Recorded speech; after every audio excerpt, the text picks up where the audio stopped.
और अब खबर है कराची से। कराची के इलाके गुलिस्तान जौहर में नामालूम मुल्जिमान की फायरिंग से जाँ बहक प्राइवेट स्कूल एसोसिएशन के वाइस चेयरमैन की नमाज जनाजा अदा कर दी गई।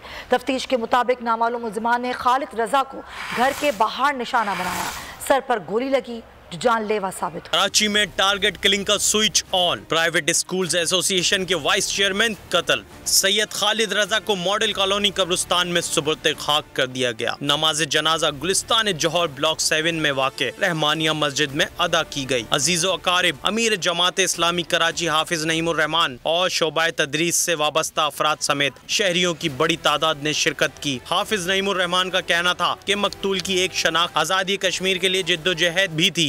उनकी बहुत बड़ी शिनाख्त ये थी कि वो तहरीक आज़ादी कश्मीर के साथ वाबस्ता थे, मुजाहिदीन कश्मीर के वकील थे, इसलिए उनका जिस तरह से टारगेट किया गया है ये कोई डकैती का वाक़या नहीं है, इसमें कोई छीना झपटी नहीं हुई।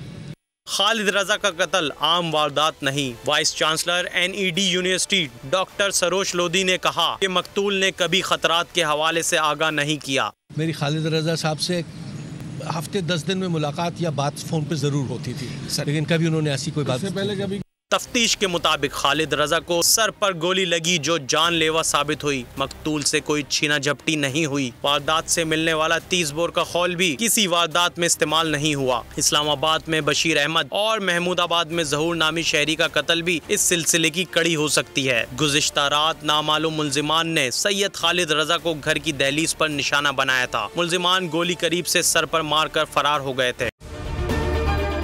अगर आपको ये वीडियो पसंद आई है तो हमारे चैनल को सब्सक्राइब करें और बेल आइकन पर क्लिक करें। इम्पोर्टेड हुकूमत और उनकी हवारियों की अदलिया के खिलाफ हर्जा सराई। मरियम नवाज की अदलिया और फाजिल जज साहिबान पर शदीद तनकीद। इस घिनौनी साजिश को बेनकाब करने पर बोल को एक दफा फिर नशरियात की बंदिश का सामना करना पड़ रहा है। बोल अदलिया की इज्जत के लिए खड़ा है और खड़ा रहेगा। सब्सक्राइब करें और बेल दबाएं ताकि कोई खबर रह न जाए।